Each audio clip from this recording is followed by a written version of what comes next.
மகனாக பிறந்து நாரதன் என்றும் கலகப்பிரியன் என்றும் திருலோக தஞ்சர் என்றும் பல பெயர்கள் பெற்றவன் நான். அப்படி இருக்க நானும் ஒரு நாளைக்கு ஒரு காலம் செய்யாவிட்டால் இருந்து செலுத்தப்படுத்தி 1000 துக்களாக போக வேண்டும் என்று கருத்த சாமி. அப்படி இருக்க காலை நித்திகரகம் முடித்துவிட்டு ஊரின் ஆசி பெற்று உலக பவனிக்கு புறப்பட்டு விட்டேன். இருந்தாலும் இதுவரையிலும் என் கழகத்திற்கான வழி கிடைக்கவில்லை. செய்வது ஆமா எப்பெருமான் எப்படி கழகத்திற்கான வழி கிடைக்கும்? நமோ நாராயணம் அறிவோம் நமோ நாராயணம்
ஜெயமதாசுரன் இருக்கிறான்.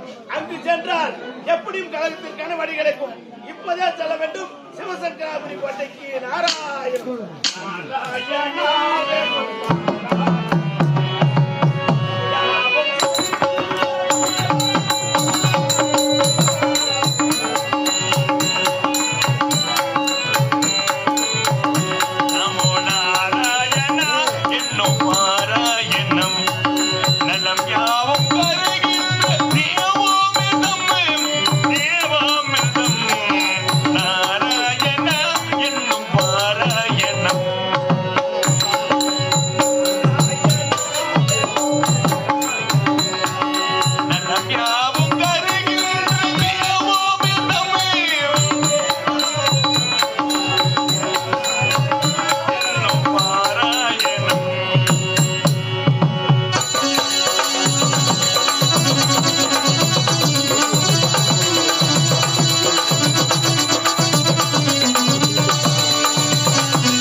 ரெண்டு பேரும் வரணும். ஆராயணம் தீராயணம் கட்சியில் வர ஐயா என்ன சொன்னார்? யார் வந்தாலும் தக்க வராது உத்தரவிட்டார்.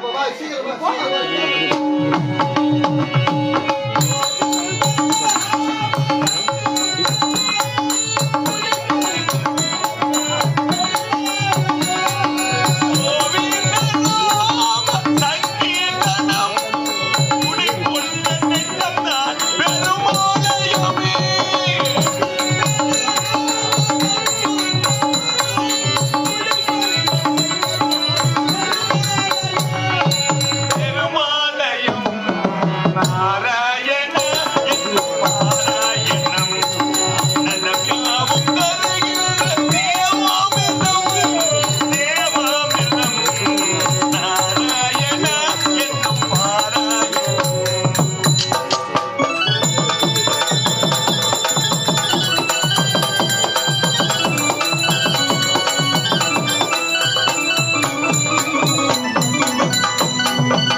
சரி.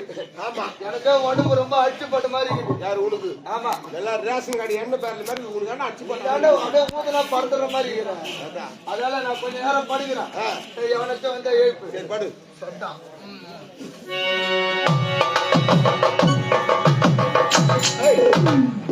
பத்து 80 நேரம் ஆகுது. எதுனா நான் கூட கண்டுதானா அவனால மட்டும் நான் கூட நினைக்கிறேன். எதுறோம் போடா என்னடா மாயிடா.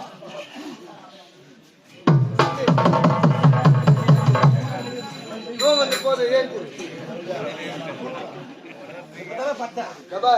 நம்ம 2 பேரும் என்னத்துக்கு மீன் குழம்பு? மீன் குழம்பு. நீ அந்த பக்கம் படு, நான் இந்த பக்கம் படுக்கிறேன். எவன் வரேன்னு பார்த்து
தெரியல தெரியலையா? தெரிஞ்சுடா.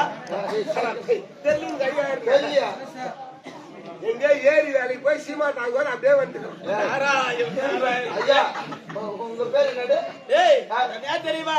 நான் தான் முற்றும் துறந்து வர்றேன். ஏய், இவரை முட்டு தண்டு வர்றான்டா. நம்ம முட்டை போடுற கோயே துணுங்குறோம் ஐயா, உங்க பேர் சரியா விளங்கல மாதிரி சொல்லுங்க. முற்றும் துறந்து வர்றேன், முட்டு துறந்து இல்ல. ஐயா யாரு இப்ப நான் கண்டுபிடிச்சிட்டேன் யாரு? நெத்தில ஒரு பட்டை பட்டு. என்ன கைத்துல ஒரு பொட்டை கையில ஒரு கட்டை ஆமா. சொல்லமா ஐயா கல்யாணம் சுத்தமான ஒரு பொட்டை நாராயண், நாராயண். ஏய், நான் ஏன் தெரியுமா? யாரு ஐயா? நான் தான் நாரத மகாமுனிவர். நாய் பண்ண முடியல. யாதாரா ஏய், நாரத மகாமுனிவர்ரா. ஏய், முன்னதான் எங்க ஊர்ல தேடினுக்குறாங்க. என்னத்துக்கு நாராயண நாராயணா ஏன் தெரியுமா? ஏன்? எங்க ஊர் பொம்பளை லோன் வாங்கி தரது ஏமாத்தி போன கம்பெனி தானா? ஏய், நானால லோன் வாங்கி கொடுத்துக்கிறேன். யாரு யாரு? ஏய் இப்போ லோன் அவரே 150 ரூபா கொடுக்குறாரு கோயில் வரைக்கும் நாரத மகாமுனிவர்ரா. ஐயா, இப்ப நீங்க யாரை பார்க்கணும்? இதானே சிவசங்கராபுரி கோட்டை. இதேதான் வாத்தா ஏய், என்னது? உங்க அம்மா என் தாய் ஏன் கேட்கிறாய்? உங்க அம்மா பேர் என்ன என் தாய் பேர் சரஸ்வதிடா. சரிடா வாத்தா பார்த்தா சொர்ச்சடியா சரி இல்லடா, சாரி. சரஸ்வதிடா. அதுல காய் விட்டு ஏய், சரஸ்வதிடா. தலைவாய் உண்மைடா. என்ன சொல்ல வரா என்னடா? ஐயா, இப்ப நீங்க யாரை பார்க்கணும்? சிவசங்கராபுரி வட்டியாளக்கூடிய ஏய். ஜெயமதாசுரனை சந்திக்க வேண்டும். அவ்வளவுதான், புறப்படுங்க. ஐயா,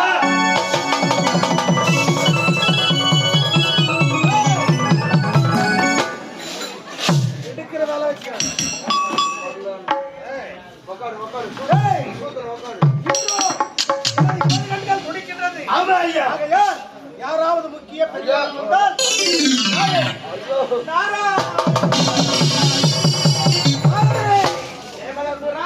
வாரும் இந்த சிவசங்கராபுரி கோட்டையை இன்று திடீரென்று தேடி வந்திருக்கிறீர்களே, இதுவரை இந்த சிவசங்கராபுரி கோட்டையை தங்கள் பாதப்பட்டதே கிடையாது.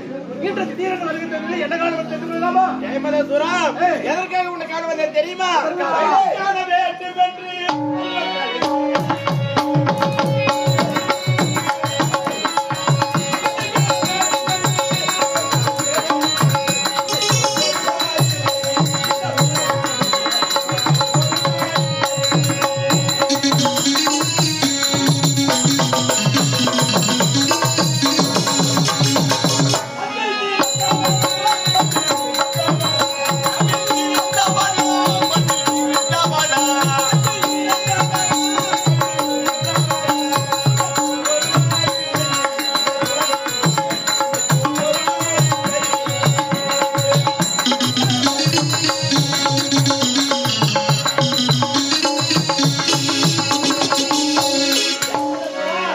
எதற்காக உன்னை காண வந்தேன் தெரியுமா? எதற்காக? ஐயா, இந்த சிவசங்கராபுரி கோட்டையை ஆட்சி புரிந்து வருகிறாய். இருந்தாலும் உன்னிடத்தில் ஒரு குறை ஒன்று உள்ளது. என்னிடத்தில் குறை கண்டீர்களா? அப்படி என்ன குறை? இவ்வளவு காலமாக நல்ல முறையில் ஆட்சி புரிந்து வருகிறாய். ஏய். ஆனால் ஏய். உன் சிரத்திலே ஒரு மணிமகுடம் இல்லை. ஓ, இந்த 60,000 மதுர கூட்டத்திற்கு தலைவனாக இருந்தும் குடிசூடா மன்னனாக ஆட்சி செய்கின்றாயே, இந்த குறை உங்களுக்கு. உண்மைதான். ஏனென்றால் நீங்களோ ஒரு கழகப்பிரியன், சென்ற இடமெல்லாம் ஒரு கழகத்தை துவக்கிவிட்டு அதை வேடிக்கை பார்த்து ரசிப்பவர். ஆனால் தேவனுக்கு சகாயமானவர்கள். இன்று இந்த அசுரகுட்ட தலைவரை சந்திக்க வருகிறார் என்றால் ஏதோ காரணத்தை முன்னிட்டு வந்திருக்கிறார். ஒரு குட்டை கொளுத்து கொட்டை கொளுத்து கொட்டை கலக்கி நாரதர் முற்றும் துறந்தவர் என்று அனைவரும் பாமர மக்கள் நம்பிக்கொண்டிருக்கிறார்கள். இவர் எப்பேற்பட்டவர் தெரியுமா? ஒரு சமயம் பூலோகம் சென்றார். பூலோகத்தை பார்க்க சென்றவர் பூலோக வாசிகள் திருமணம் செய்து கொண்டு இல்லற வாழ்க்கையை சந்தோஷமாக இல்லற வாழ்க்கையை நடத்தி கொண்டிருக்கிறார்கள். அவர் பிள்ளை செல்வங்களை பெற்றுக் கொண்டு சந்தோஷமாக இருப்பதை பார்த்து இவருக்கு ஒரு ஆசை வந்து விட்டது. நாமும் பிள்ளை செல்வங்களை பெற்றுக் கொள்ள வேண்டும் என்ற ஆசை வந்து விட்டது. இல்லற வாழ்க்கையை ஈடுபட வேண்டும், பிள்ளை செல்வங்களை பெற்றுக் கொள்ள வேண்டும் என்ற ஆசை வந்து விட்டது. இவர் சதா சர்வகாலம் யாருடைய பெயரை உச்சரிப்பார்? யாருடைய பெயரை? எங்கள் பரம எதிரியான அந்த ஸ்ரீஹரி பெயரை எல்லாம் உச்சரிப்பார். ஓடியா தாத்தா, நான் பூலோகம் சென்றேன், பூலோக மக்களை பார்த்தேன். பூலோக மக்கள் திருமணம் செய்து கொண்டு இல்லற வாழ்க்கையிலே சிறப்பாக விலகி கொண்டிருக்கிறார்கள், பிள்ளை செல்வங்களை பெற்றுக் கொண்டு என்று வினவினான். அதற்காக நான் என்ன செய்ய வேண்டும் என்று கேட்டான் அந்த பரந்தாமன். தாத்தா, நானும் இல்லற வாழ்க்கையிலே ஈடுபட வேண்டும், பிள்ளை செல்வங்களை பெற்றுக் கொள்ள வேண்டும் என்று ஆசைப்படுகிறேன், இந்த வரத்தை தாங்கள் அளிக்க வேண்டும் என்று கேட்டார். உடனே பேரா நீ கேட்ட பிரகாரம் அப்படியே கொடுத்தேன் என்று உரைத்தார். ஆனால் இந்த நாரதரோ, தாத்தா நான் இல்லற வாழ்க்கையிலே ஈடுபட வேண்டும் என்றால் ஆணாக அல்ல பெண்ணாக மாறித்தான் இல்லற வாழ்க்கையிலே ஈடுபட வேண்டும். உடனே அந்த வைகுந்த வாசன் அப்படியே நீ கேட்ட வரத்தை கொடுத்தேன், உனக்கு பெண்ணாகவே ஆக வேண்டும் என்று வரத்தை கொடுத்தார். ஆனால் மீண்டும் இந்த நாரதர் என்ன கேட்கிறார்? தாத்தா நான் பெண்ணாக மாறி இல்லற வாழ்க்கையிலே ஈடுபட்டு பிள்ளை செல்வங்களை பெற வேண்டும் என்றால் நீங்களே எனக்கு கணவனாக வர வேண்டும் என்று வரத்தை கேட்கிறார். அப்படி அந்த வைகுந்த வாசன் இந்த நாரதை பெண்ணாக்கி நாரதன் என்ற பெயரை அகற்றி நாரதி என்று பெயர் சூட்டினார். இருவரும் மனம் புரிந்து கொண்டார்கள். இவர்கள் இல்லற வாழ்க்கையிலே சுக போகத்திலே 60 குழந்தைகள் பிறந்தது. 60 குழந்தைகள் பிறந்தது. உடனே வைகுந்த வாசன் இந்த நாரதி என்ற பெண்ணிடம் அந்த 60 குழந்தைகளை ஒப்படைத்து விட்டு அவர் இருப்பிடம் சென்றார். இருப்பிடம் அடைந்தார். பாவம் பாமர மக்கள் ஒரு குழந்தை 2 குழந்தைகளை வைத்து அதை வளர்ப்பதே கடினமான விஷயம். அப்படி இருக்க இந்த நாரதன் 60 குழந்தைகளை வைத்துக் கொண்டு உலகத்தில் எப்படி வளர்ப்பார்? ஆகையால் அந்த குழந்தைகளை வளர்க்க முடியாது என்று நமக்கு இல்லற வாழ்க்கை தேவையில்லை, துறவரவே போதும் என்று அந்த 60 குழந்தைகளை வளர்த்துக் கொண்டு வைகுண்டம் ஓடினார். தாத்தா எனக்கு இல்லற வாழ்க்கை தேவையில்லை, துறவரமே போதும், இந்த 60 குழந்தைகளுக்கு தாங்கள் தான் ஒரு வழி சொல்ல வேண்டும் என்று கேட்டார். உடனே அவன் மனைவியான இவனுக்கு தெரிந்தால் லட்சுமிக்கு தெரிந்தால் அவமானமாக போய்விட்டேன் என்று யோசித்தான் வைகுந்த வாசன். அந்த 60 குழந்தைகளையும் 60 வருடங்களாக மாற்றி அமைத்திருக்கிறார். இப்பொழுது 60 வருடங்கள் ஆகையால் இந்த நாரதன் பெற்றெடுத்த குழந்தைகள் பெயர் தான் அந்த 60 வருடங்களாக பெயர் சொல்கிறார். அப்பேற்பட்ட ஆசாமி இவரே நம் நன்மை கருதி வந்திருக்காராம். நன்மை கூறவே வந்தேன். நீயோ சிலசிலே மணிமகனம் இல்லாம ஆட்சி புரிந்து வருகிறாய். நாரதரே தங்களை இனிமாக பேசினேன் நினைக்க வேண்டாம். நீங்கள் தேவர் சகாயனாக இருந்தாலும் அவ்வப்போது எங்கள் போன்ற அசுர குலத்திற்கும் சகாயமாகத்தான் இருக்கின்றீர்கள். இதனால் வரையில் இந்த 60,000 கூட்டத்திற்கு அசுர கூட்டத்திற்கு தலைவராக இருந்தும் முடி கூட மகனாக இருக்கின்றேன். ஆமா, நீங்கள் வருந்த பிறகுதான் எனக்கே அந்த யோசனை வருகிறது. ஆமா, என் சிரத்தை அனுபவிக்கக்கூடிய அந்த மணிமகனம் எங்கே இருக்கிற சொல்லுங்க. உன் சிரசுக்கேற்ற மணிமகனம் எங்க இருக்கிற தெரியுமா? இருக்கிறது. அந்த பொண்ணுலத்தை ஆளக்கூடிய மணிமணி கொண்டு வந்து சிறுசில சூட்டி ஆட்சி புரிந்தார். அப்படியா? தங்கள் வாக்கை உடனே கொண்டு இப்பொழுதே புறப்படுகிறேன். தேவேந்திரனை சந்தித்து அவனை வெற்றி கொண்டு அவன் சிரசிலே இருக்கக்கூடிய மணிமகனத்தை அவருக்கு கொண்டு வருகிறேன். வெற்றியோடு வருகிறேன்.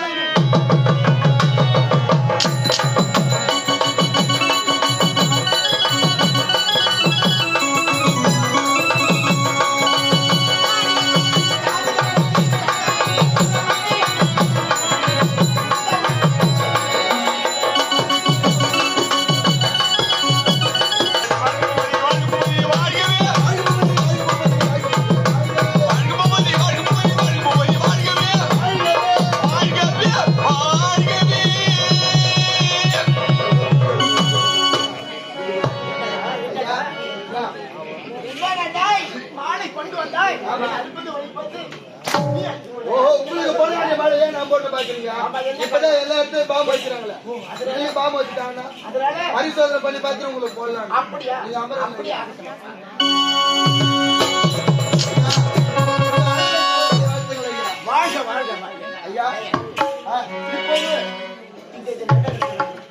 நாட்டியம்